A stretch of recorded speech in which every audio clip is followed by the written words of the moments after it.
Caught an Uber because the trains were stopped. Okay, I'll give him a couple more minutes. He hasn't got his breath back. What do we want? Scrap the tax. When do we want it? Now! What do we want? Scrap the tax! When do we want it? Now! What do we want? Scrap the tax! When do we want it? Now! And what do we want? New fire trucks. When do we want them? Now! What do we want? New fire trucks. When do we want them? Now! You got your breath back? Thank God. Thank you.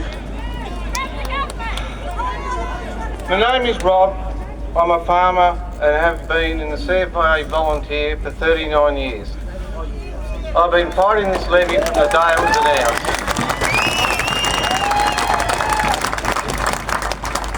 There's been a lot said about the councils and their role in this. Let's be clear, the councils are forced to act as government tax collectors. But in doing so, they've exposed rural councils to enormous risk. Under the law passed last week, councils still have to pay the state government whether the levy is collected or not. That means farmers can't pay, won't pay, and the councils will be left with holding all the debt. At this rate, rural councils will be bankrupt within 2 years. But it also gives us one key advantage. Advantage is unity. All 39 councils stick together. They can say we will only collect this levy at the same rate as the residential properties and no more. It should be across the board for all businesses.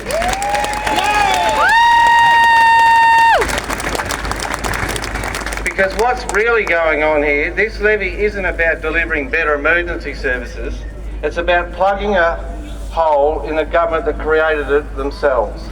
After cutting over $90 million from OOO and CFA, they are now trying to refill the bucket with not city taxes, but from the pockets of volunteers and primary producers. It's not a policy, it's a betrayal. There is a council west of here that hasn't raised their rates in 7 years. They've got no debt, they've got money in the bank and future money for infrastructure. Why? Because they operate like a business. Treat their budget like it matters, as they know it's not their money to waste. That's how rural councils operate, and it's about time the state government did the same thing.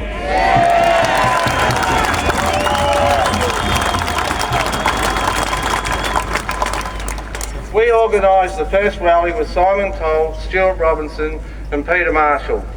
We stood on the steps of Parliament and spoke directly to the media. We warned the government, we asked for fairness, but they didn't listen and they just didn't care. Back during COVID, Melbourne was in lockdown. Country Victoria kept the shelves stocked. That wasn't luck, that was farmers, that was the truckies, that was regional resilience. For the first time in my entire life, farmers are truly united as one.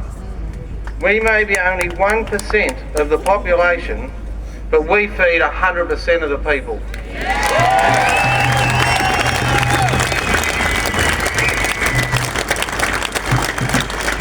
Jacinta, you've woken a sleeping giant.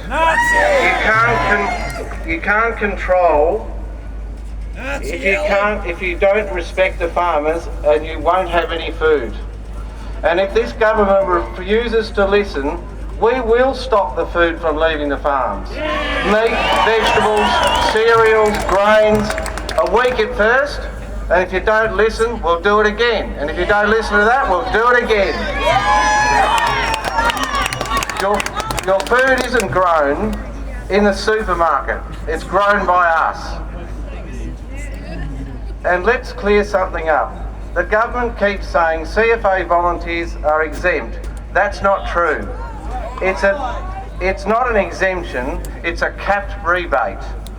You have to apply every year after you have paid your levy in full to meet the criteria that still hasn't even been finalised. And if your farm is worth more than an arbitrary number set by the Treasurer, you will have to pay.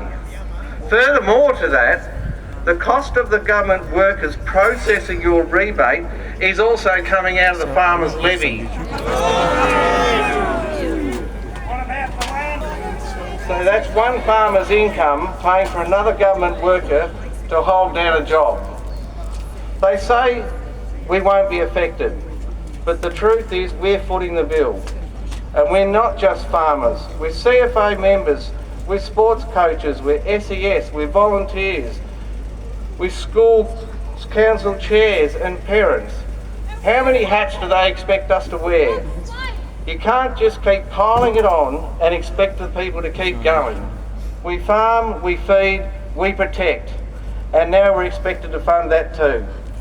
The capital improved value on our farms is no way an indication of the money we have. Now I'd just like to finish on this little story.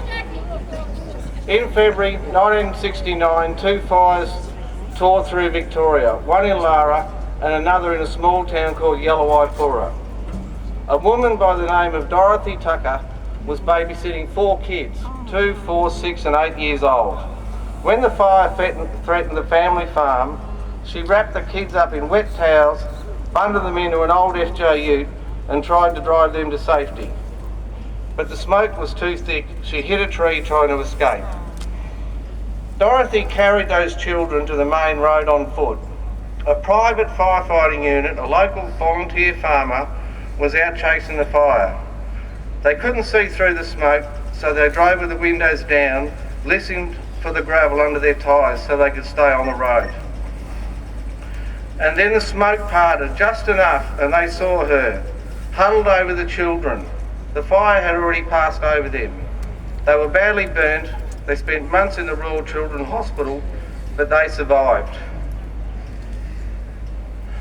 I was one of those children.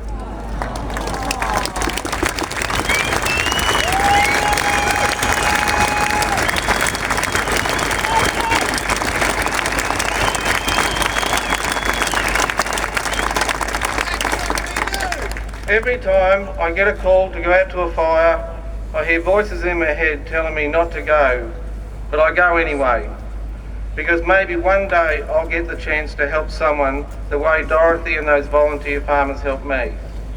But if the levy had existed back then, many farmers wouldn't have had the money left to buy their own fire equipment. If the levy had existed back then, maybe they wouldn't want to risk their life to fight fires and be charged for it through the nose. Maybe no one would have come to save us. This levy threatens to put everyone in danger in rural Victoria. The ESV does not support farmers. It doesn't support anyone. It punishes us. It taxes the people who show up. Jacinta, we don't sell our souls to the highest bidder like you and Jacqueline did on Wednesday night. We are respectful people. We value our neighbours. We back our communities, but you sold us out. And now we're standing up. You have showed no understanding, no conscience, and can't or won't see the damage you are doing to all Victorian people. If you and your treasure still believe in serving Victorians, you'll listen. You'll fix this. If not, step aside, because the state government doesn't belong to you. It belongs to the people who keep it running.